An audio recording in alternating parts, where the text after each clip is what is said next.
July 10, 2026 సమయం రాత్రి దాదాపు 11:30 గంటలు దాటుతుండగా రంగారెడ్డి జిల్లా షాబాద్ మండలం దేవలకుంట గ్రామంలోని ఒక పాత పెంకిటింట్లో నిశ్శబ్దాన్ని చీలుస్తూ ఒక వృద్ధుడి ఫోన్ రింగ్ అయింది. ఫోన్ ఎత్తిన ఆ వృద్ధుడికి అవతల వైపు నుంచి వినిపించిన మాటలు అతని గుండెను ఒక్కసారిగా ఆగిపోయేలా చేశాయి.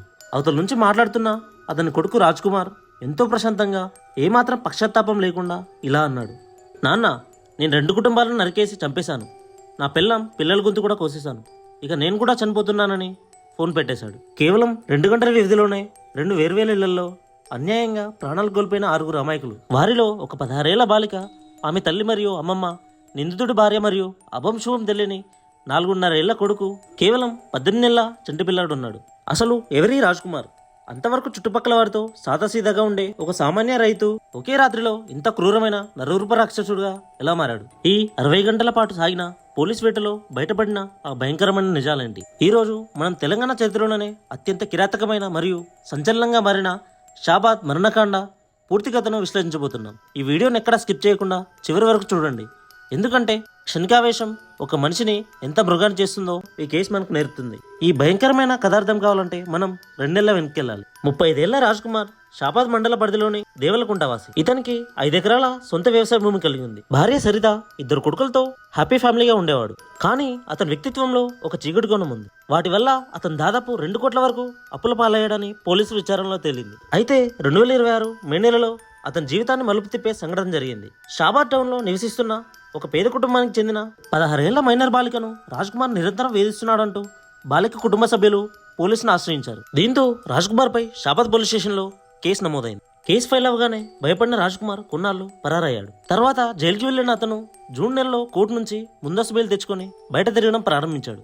అయితే తన లాంటి పరువు ఉన్న రైతుపై కేసు పెట్టి జైలుకి పంపారనే క్రోధం అతని మనసులో తీవ్రమైన కక్షగా మారింది. ముఖ్యంగా ఆ మైనర్ బాలిక, ఆమె తల్లి శోభ, అమ్మమ్మ అంజమ్మలపై ప్రతీకారం తీర్చుకోవాలని రాజ్ కుమార్ 4 రోజుల పాటు ప్లాన్ వేశాడు. ఏ విధంగానైనా వారిని అంతమొందించాలని గొడ్డలి, కత్తులను సిద్ధం చేసుకున్నాడు. ఈ కుట్ర జరుగుతుందని ఎవరికి కనీసం అనుమానం కూడా రాలేదు. జూలై 10 రాత్రి 10:30 గంటలకు రాజ్ కుమార్ మద్యం సేవించి తన కారులో షాబాద్ టౌన్ లోని మైనర్ బాలిక నివసించే ఇంటికి చేరుకున్నాడు. అప్పటికే ఆ కుటుంబం నిద్రపోవడానికి సిద్ధమవుతుంది. ఆ ఇంట్లో బాలికతో పాటు ఆమె తల్లి, పక్షవాతంతో పడి ఉన్న అమ్మమ్మ మరియు 20 ఏళ్ల మానసిక దివ్యాంగురాలైన మరో అక్క ఉన్నారు. రాజ్ కుమార్ కారు దిగి లోపలి ప్రవేశించి గుమ్మం వద్దే బాలిక తల్లిపై గుడ్డలతో దాడి చేసి అక్కడికక్కడే నరికి చంపాడు. ఆ తర్వాత గదిలో పడుకుని ఉన్న అమ్మమ్మ అంజమ్మను కూడా అదే విధంగా గొడ్డలతో దారుణంగా హత్య చేశాడు. మానసిక దివ్యాంగురాలైన బాలిక అక్కను మాత్రం అతను ఏమీ చేయలేదు. భయంతో వణికిపోతున్న 16 ఏళ్ల మైనర్ బాలికను బలవంతంగా లాక్కొని కారులో ఎక్కించుకొని ఊరి బయటకు దూసుకెళ్లాడు. కొద్ది దూరంలో ఉన్న చెరువు కట్ట వద్దకు తీసుకెళ్లి అక్కడ ఆమె గొంతు కోసి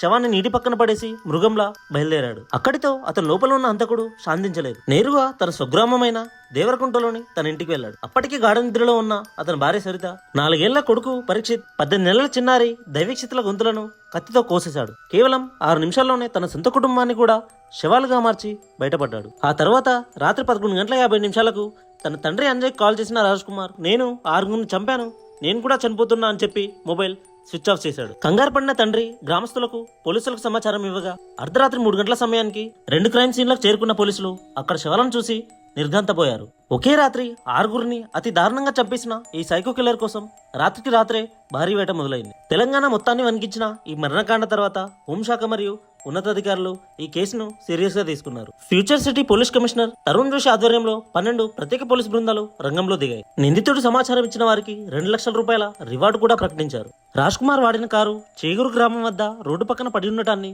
శనివారం ఉదయం పోలీసులు గుర్తించారు. డాగ్ స్క్వాడ్స్, డ్రోన్ కెమెరాల సహాయంతో చుట్టుపక్కల అడవులు, కొండలు, వ్యవసాయ బావుల వద్ద గాలించారు. కానీ ఇక్కడ ఒక పెద్ద వివాదం వెలుగులోకి వచ్చింది. మైనర్ బాలిక కుటుంబ సభ్యులు ఒక సంచలన ఆరోపణ చేశారు. రాజ్ కుమార్ బెయిల్ పై బయటకు వచ్చాక వాడు మమ్మల్ని చంపేస్తానని బెదిరిస్తున్నాడు, మాకు రక్షణ కల్పించండి పోలీసులకు చాలాసార్లు వేడుకున్నామని, కానీ పోలీసులు పట్టించుకోలేదని ఆరోపించారు. దీనిపై స్పందించిన ఉన్నతాధికారులు మే నెలలో కేసు నమోదైన వెంటనే రాజ్ కుమార్ ను అరెస్ట్ చేయడంలో ఆలస్యత వహించినందుకు షాబాద్ ఎస్ఐను సస్పెండ్ చేశారు. దాదాపు 60 గంటల సుదీర్ఘ గాలింపు తర్వాత జూలై 13 సోమవారం మధ్యాహ్నం కొత్తూరు మండలం పెంజర్ల గ్రామ శివారులోని ఒక పొలంలో ఒక కులిపోయిన శవాన్ని స్థానికులు గుర్తించారు. అక్కడికి చేరుకున్న పోలీసులు శవాన్ని పరిశీలించగా అది మరెవరిదో కాదు, నిందితుడు రాజ్ కుమార్ దాన్ని తేలింది. నోటి వెంట నురుగులు రావడం, పక్కనే పురుగుల మందు డబ్బా ఉండడంతో అతను పోలీసుల వేటకు భయపడి విషం తాగి ఆత్మహత్య చేసుకున్నాడని నిర్ధారించారు. అయితే చనిపోయే ముందు రాజ్ కుమార్ రికార్డ్ చేసిన ఒక సెల్ఫీ వీడియో మరియు రాసిన సూసైడ్ నోట్ ఇప్పుడు వైరల్ అవుతుంది. అందులో అతడు సంచలన విషయాలు బయటపెట్టాడు. రాజ్ కుమార్ ఆ సెల్ఫీ వీడియోలో ఇలా అన్నాడు: ఆ మైనర్ అమ్మాయి నన్ను ఇష్టపడింది, కానీ వాళ్ళ ఇంట్లో వాళ్ళు కావాలని నన్ను ట్రాప్ చేసి నా నుంచి పెద్ద మొత్తంలో ఆస్తులు లాక్కున్నారు. నన్ను తీవ్రమైన అప్పుల కుప్పంలోకి నెట్టేశారు. నా పరువు తీయడానికి నాపై అబద్ధపు కేసు పెట్టారు. నా జీవితాన్ని నాశనం చేశారు. అందుకే నేను వాళ్ళని చంపాను. నేను చనిపోతే నా భార్య పిల్లలు సమాజంలో తలెత్తుకోలేరు. అందుకే వారిని నాతో పాటు తీసుకుపోతున్నా అని వీడియోలో చెప్పాడు. రాజ్ కుమార్ తప్పులను కప్పిపుచ్చుకోవడానికి ఎంతటి సాకులు చెప్పినా ఒక 18 నెలల పసికందును, ఏమీ తెలియని చిన్నపిల్లల గొంతును కోసి చంపిన అతని పాపానికి ఏ శిక్ష సరిపోదు. క్షణికావేశం 2 నిండు కుటుంబాలను పూర్తిగా నాశనం చేసింది. చట్టం మరియు పోలీసులు సకాలంలో స్పందించి ఉంటే బహుశా ఆ 6 ప్రాణాలు ఈరోజు మన మధ్య ఉండేవేమో. ఈ వీడియోపై మీ అభిప్రాయం ఏంటి? నిందితుడి ఆత్మహత్యలో ఈ కేసు ముగిసిపోయిందని భావించవచ్చా, లేదా పోలీసుల అలసత్వం కూడా దీనికి కారణమా? మీ అభిప్రాయాన్ని కింద కామెంట్ బాక్స్ లో తెలియజేయండి. ఈ వీడియోపై నా రీసెర్చ్ అండ్ ఎక్స్ప్లెనేషన్ నచ్చినట్లయితే వీడియోకి లైక్ చేసి మన ఛానల్ని ఇప్పుడే సబ్స్క్రైబ్ చేసుకోండి. Thank you for watching.